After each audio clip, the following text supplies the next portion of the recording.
Assalamualaikum warahmatullahi wabarakatuh. Jumpa lagi dengan saya di channel AA Guru Idola. Kali ini kita akan membahas tentang karakteristik mata pelajaran bahasa Indonesia.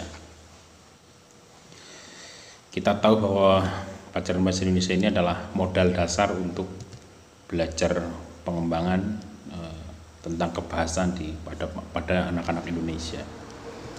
Mata pelajaran bahasa Indonesia ini membina dan mengembangkan kepercayaan diri peserta didik sebagai komunikator yang pertama. Yang kedua, pemikir imajinatif.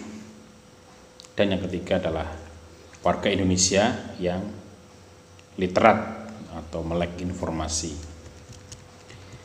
Tujuannya adalah membina dan mengembangkan pengetahuan dan keterampilan berkomunikasi yang dibutuhkan siswa dalam menempuh pendidikan dan di dunia kerja.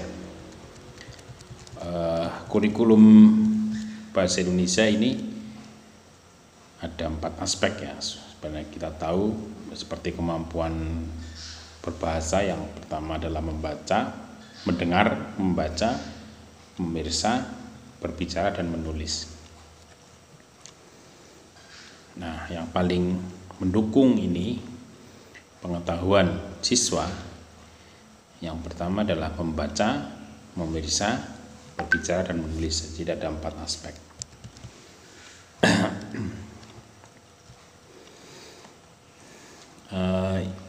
Inti dari bahasa Indonesia ini adalah bagaimana menggunakan bahasa Indonesia secara efektif dan efisien.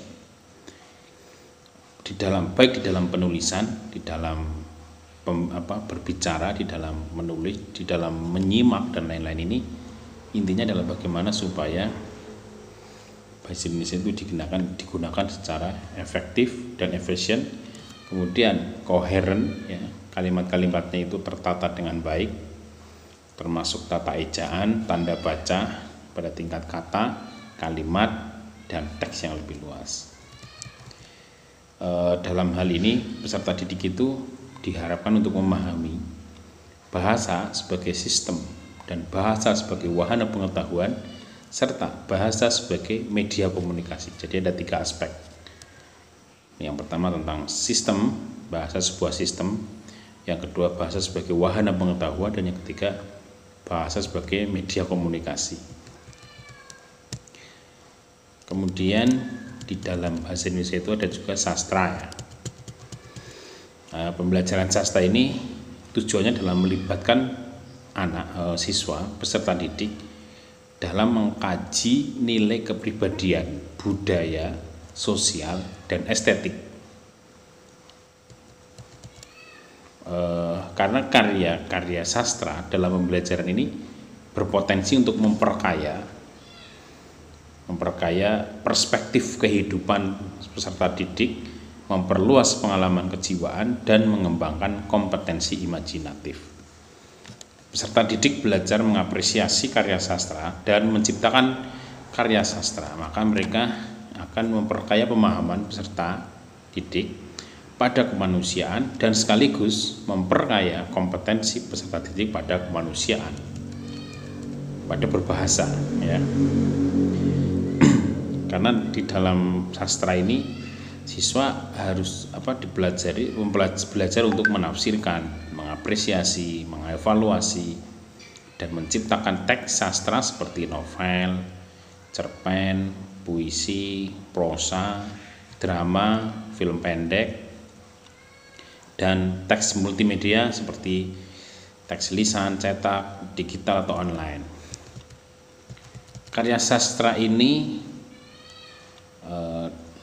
untuk pembelajaran yang memiliki nilai artistik diambil dari karya-karya, ada sastra daerah, sastra Indonesia, dan bahkan sastra dunia.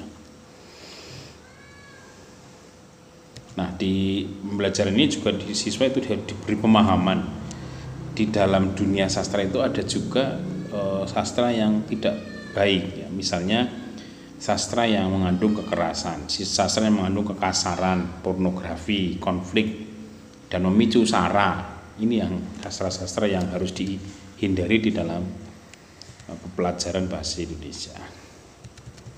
Kemudian yang aspek yang ketiga adalah aspek literasi yang bertujuan untuk mengembangkan kemampuan murid atau peserta didik dalam menafsirkan dan mencipta teks yang tepat, akurat, fasih, dan penuh percaya diri selama belajar di sekolah.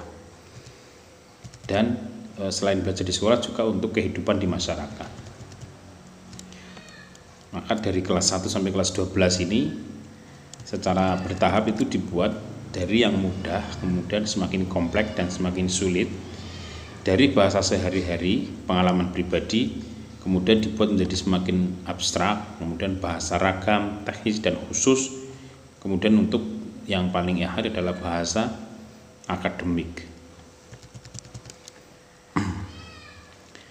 Kemudian selain dalam hal tujuan, peserta didik di dalam bahasa Indonesia ini juga diharapkan untuk mampu berkomunikasi dengan berbagai audien dan berbagai konteks ya. Jadi berhadapan dengan siapapun dan dimanapun itu bisa berbahasa Indonesia dengan baik dan benar. Oke. Pendekatan pada pembelajaran bahasa Indonesia ini menggunakan CLIL ya, atau Content Language Integrated Learning, yang artinya adalah ada 7 teks yang disampaikan atau dalam pelajaran bahasa Indonesia itu. Yang pertama adalah report atau laporan, recon ya, kemudian eksplanasi, penjelasan, eksposisi itu ada diskusi, respon or review, kemudian ada teks deskripsi, kemudian ada prosedur, teks prosedur, dan narasi atau naratif.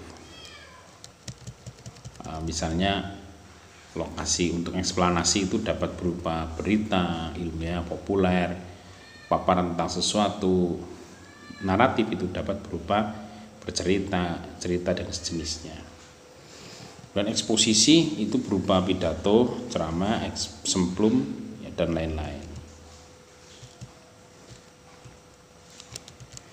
CLIL ya, Content, Communication, Cognitive, Culture atau Community Citizenship. Ini juga menjadi bagian dari istilah di dalam tematik integratif di CLIL. Nanti akan kita belajarnya modal seperti itu, meskipun selama 1 tahun ini kita masih harus mengantisipasi untuk pembelajaran daring, belum bisa mungkin untuk tatap muka seperti yang kita inginkan. Mungkin itu dulu anak-anak, terima kasih atas perhatiannya. Wallahul muwaffiq ila aqwamit thoriq. Assalamualaikum warahmatullahi wabarakatuh.